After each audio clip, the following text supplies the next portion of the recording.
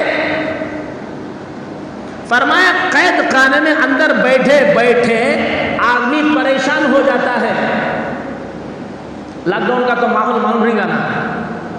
تب نمازیں اتنے ابھر کر آتے تھے, گیٹا توڑنے کے قریب تھے, مسجد کے گیٹ بولو جے جے کر دو.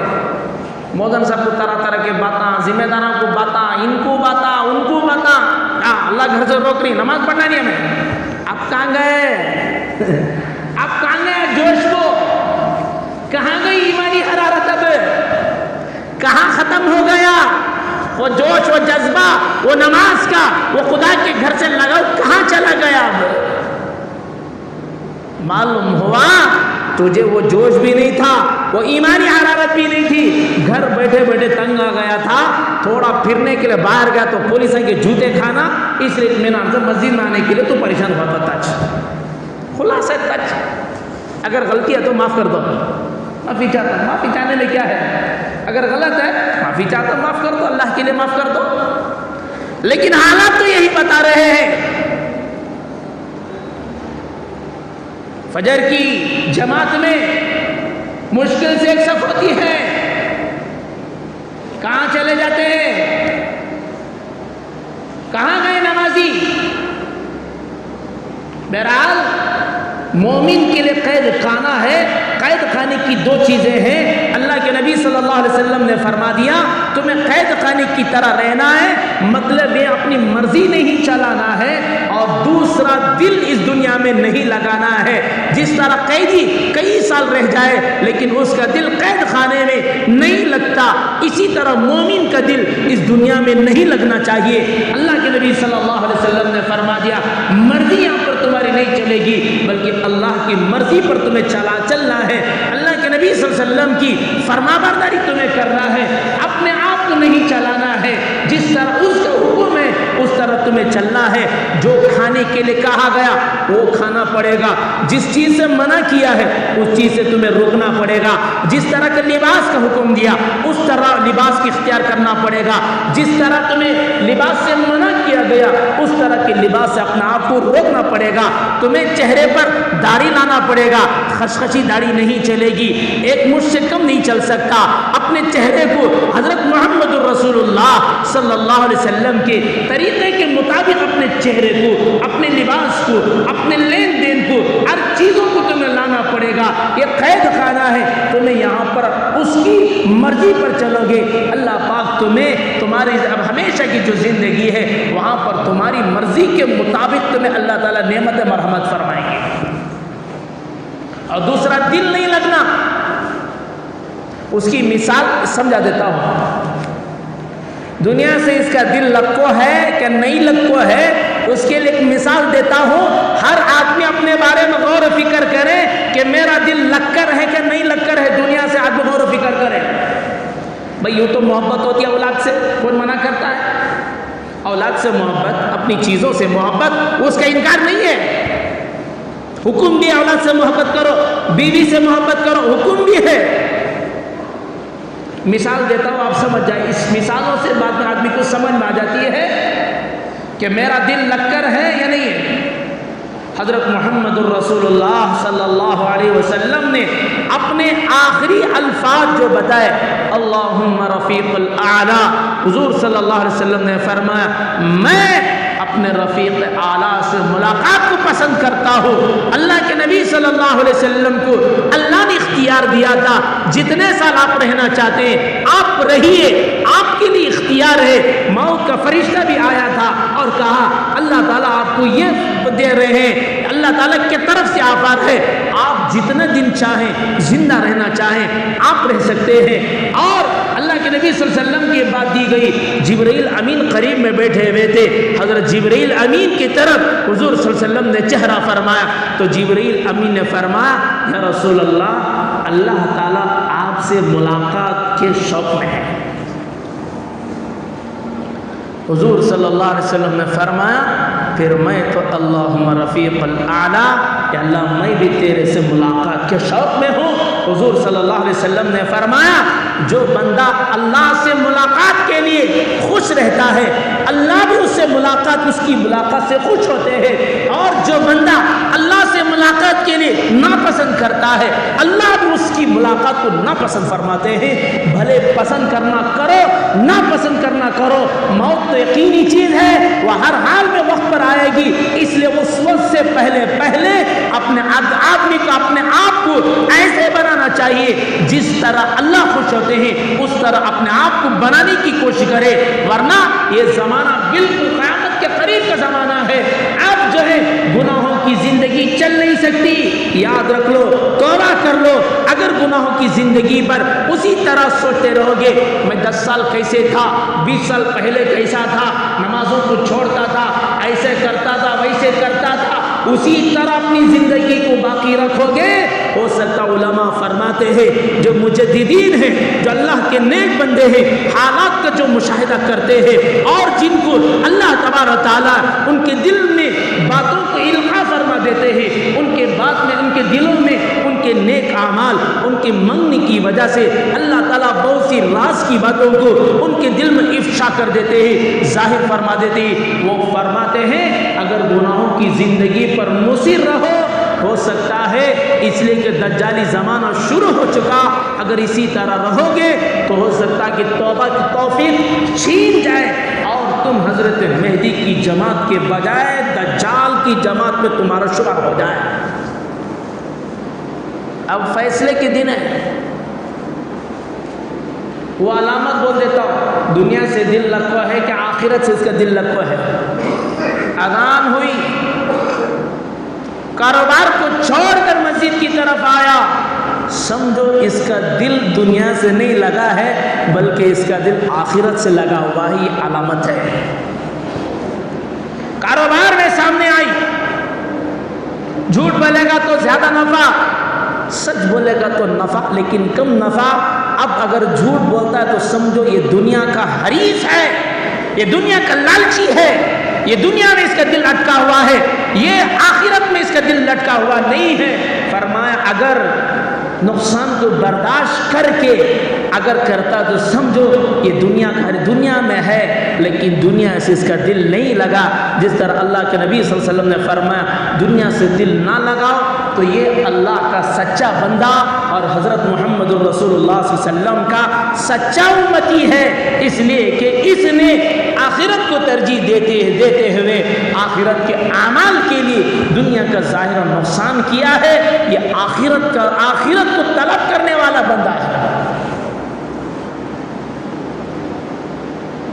من كان يريد حرث الآخرة نزد له في حرثه ومن كان يريد حرث الدنيا نؤتيه منها وما له في الآخرة من نصيب۔ قرآن مجید کہتا ہے جو آخرت کی کھیتی کا طالب رہتا ہے ہم اسے دیتے ہیں، دنیا بھی دیتے ہیں، آخرت بھی مرحمت فرماتے ہیں، اور جو صرف اور صرف دنیا کی کھیتی کا طالب رہتا ہے ہم نؤتيه منها مطلب ہے ہم کچھ دیتے ہیں، تھوڑا ہی دیتے ہیں، وما له آخرت من نصیب، اور اس کے لیے آخرت میں کوئی حصہ نہیں رہے گا۔ قرآن کا فیصلہ، اور قرآن کے فیصلے کے خلاف کون جا سکتا ہے؟ کس کا دماغ کام کرے گا؟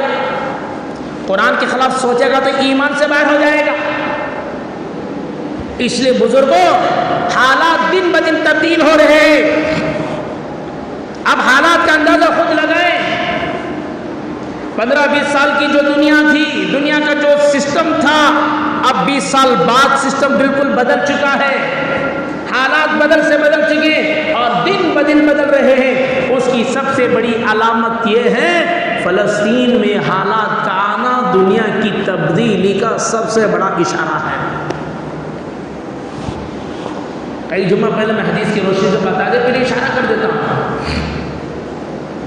اور جس کا ایمان کمزور ہے اور جس کو علم نہیں ہے، اخروی علم نہیں ہے، اور جس کو اللہ کی ذات پر بھروسہ کم ہے، وہ ان حالات سے پریشان ہو جاتا ہے۔ کیا ایسا ہو جانا، کیا ہو جانا، کیا ہو جانا کہ تو کب تو رات میں اٹھ کر 2 رکعت نماز پڑھ کر دعا مانگیا تو ہو جانا، شیئر کرو، فون میں شیئر کرو، ایسے اتنے کو مار دیں۔ تیرا شیئر کرنے سے کوئی کسی کا بھلا ہوتا نہیں اور دشمن کے اوپر کوئی نقصان ہونا کا بھی نہیں ہوتا کہ 100 گروپ میں شیئر کر دو، کیا ہوگا؟ تو نے حالات کو بدلیں گے اللہ، حالات لاتے ہیں اللہ، ان حالات کو تبدیل کریں گے اللہ۔ اور علماء فرماتے ہیں جس طرح ہواؤں کے آنے سے حالات تھوڑا سا ادھر ادھر ہو جاتے ہیں، لیکن انہی حالات کو تبدیل دعائیں کرتے ہیں، دعائیں بھی ہوا کی طرح حالات کو بدل دیتی ہیں، دعائیں بھی ہوا کی طرح۔ ہوا تیز چلی وائناڈ میں، پانی آ گیا، حالات کیسے بدل گئے؟ ارے بدلے نہیں بدلے، اللہ ان کی حفاظت فرما، آمین بولو۔ اسی طرح علماء فرماتے ہیں دعاؤں کی وجہ سے بھی آئے ہوئے ناموافق حالات اللہ تعالیٰ بدل دیتے ہیں، لیکن دعا مانگنے والا بھی تو چاہیے۔ ارے یہ نہ سمجھے یہ عالم کی ذمہ داری، یہ خطیب کی ذمہ داری، بحیثیت مسلمان ہم میں سے ہر ایک کی ذمہ داری ہے کہ اپنے ناموافق حالات کو اللہ تعالیٰ سے مانگنے۔ اور اللہ کو میں نے شروع میں کہا، اللہ کو مانگنا کیا ہے؟ بولا شروع میں، اللہ کو مانگنا اپنے بندوں کا پسند آتا ہے۔ بندے کے مانگنے پر جس طرح اولاد کے مانگنے پر باپ خوش ہوتا ہے، اسی طرح اللہ کی ذات بھی، اللہ تعالیٰ بھی بندوں کے مانگنے سے خوش ہوتے ہیں۔ حضور صلی اللہ علیہ وسلم جس کا ایمان مضبوط ہے اور جسے علم پر گہرائی ہے، قیامت کے قریب کی نشانیاں جس نے پڑھا ہوا ہے، وہ ان حالات سے گھبراتا نہیں، بلکہ ان حالات سے اس کا ایمان اور مضبوط سے مضبوط ہو جاتا ہے، اور یہی کہتا ہے بالکل یہی ہو رہا ہے۔ 1400 سال پہلے میرے نبی حضرت محمد رسول اللہ صلی اللہ علیہ وسلم نے جو کہا وہی ہو رہا ہے، اس کے علاوہ دوسرا کچھ نہیں ہو رہا ہے۔ یہی بات ہے، میرے نبی سچے نبی ہیں۔ 1400 سال پہلے میرے نبی نے فرمایا، اسقلان میں جو ہے، اسقلان کا لفظ آقا صلی اللہ علیہ وسلم نے فرمایا، اس زمانے میں اس فلسطین اور غزہ کے اطراف اکناف کو جو ہے اسقلان کہا جاتا تھا۔ یقین نہ آئے، قرآن احادیث کی کتابیں اٹھا کر دیکھ لو، احادیث میں لفظ اسقلان آیا ہوا ہے۔ حضور نے فرمایا مسلمانوں کے درمیان اور جو ہو اور باطل یہودیوں کے درمیان ایک زبردست جنگ ہوگی، قیامت کے قریب ہوگی، اور ان مجاہدین سے اللہ تعالیٰ بے پناہ خوش رہے گا، اور اس وقت روئے زمین میں سب سے مضبوط ایمان والے اسقلان اس کے اطراف والے رہیں گے۔ کیا بات ہے! بالکل زمانہ حضرت مہدی کے زمانے کے بالکل قریب ہم ہیں، دجالی زمانہ شروع ہو چکا ہے، بس اس کا جو ہے اس دجال کا خروج ہونا ہے، ملعون کا خروج ہونا ہے، حضرت عیسیٰ علیہ السلام کا نزول ہونا ہے، حضرت مہدی کا ظہور ہونا ہے۔ بس یہ زمانہ بالکل قریب ہو چکا۔ حالات پر رکھنے والے علماء کرام ان جگہ کے حالات کی بار بار تحقیق کرتے ہیں، کیا ہو گیا کہ دجال نکل گیا کیا؟ راتوں میں مانگتے ہیں، دعائیں مانگتے رہتے ہیں، دعائیں مانگتے رہتے ہیں، یا اللہ دجال کی فتنے سے بچا، یا اللہ دجال کی فتنے سے بچا۔ تم میں جتنے لوگ ہیں، میں بھی اپنا آپ کو مخاطب کرتے ہوئے کہتا ہوں، کتنے لوگ روزانہ دجال کے فتنے سے پناہ مانگتے؟ ذرا دل سے پوچھ لو اپنے۔ مشکل سے مجھے 10 آدمی ملیں گے شاید، مشکل سے۔ اس کا جواب بھی میں دیتا ہوں، کیا حضرت ایسا بول رہے ہیں نا، جواب دیتا ہوں میں، اس کی وجہ سن لو۔ تمام انبیاء، یہ بات پر اپنی بات مکمل کر رہا ہوں، زیادہ وقت لے رہا نہیں، تمام انبیاء اپنی امتوں کو دجال کی فتنے سے جو ڈرائے ہیں۔ فرعون کا فتنہ تھا، بچوں کو ذبح کر دیتا تھا، عورتوں کی لونڈیاں بنا لیتا تھا، فرمایا اس سے بڑا بھی، اس سے بڑا فتنہ دجال کا فتنہ۔ اب سمجھو کتنا بڑا فتنہ رہے گا۔ میں تقریباً 1 سال پہلے، کئی مہینے پہلے بتایا تھا، آدمی دجال کی فتنے سے بچنے کے لیے ایک چیز ہمارے سچے نبی نے بتایا، اس پر جو عمل کرے گا اللہ اسے بچائیں گے۔ باقی اس کی نماز اور دیگر چیزیں سے، یہ اس کے فتنے سے بچنا مشکل ہے۔ حضور نے جو فرمایا وہ اس سے بچنا۔ بھائی ایک بیماری کی دوا ہے کیا نہیں؟ کینسر کی دوا ہے، کورونا کی دوا ہے، کورونا کی دوا، کینسر تو ہوتا کیا؟ ایک ایک چیز کے فائدہ حضور نے فرمایا۔ اور حضور صلی اللہ علیہ وسلم نے فرمایا جو روزانہ سورہ کہف کی 10 آیتیں جو پڑھے گا اللہ تعالیٰ اسے دجال کی فتنے سے بچائیں گے۔ اللہ کا احسان روزانہ پڑھتا ہوں، اپنی اولاد کو حکم کرتا ہوں۔ آپ لوگوں کو میں بتایا تھا، تمہیں خود سوچو پڑھنے کا نہیں پڑھ رہے تو اللہ کے حوالے آپ کو آئندہ سوچو پڑھنا کیا نہیں پڑھنا، دجال کی جماعت میں شریک ہونا، یہ حضرت مہدی کی جماعت میں شریک ہونا۔ فلمن شاء فلیؤمن ومن شاء فلیکفر۔ اللہ ہم سب کی حفاظت فرمائے، آمین وآخر دعوانا الحمد للہ رب العالمین۔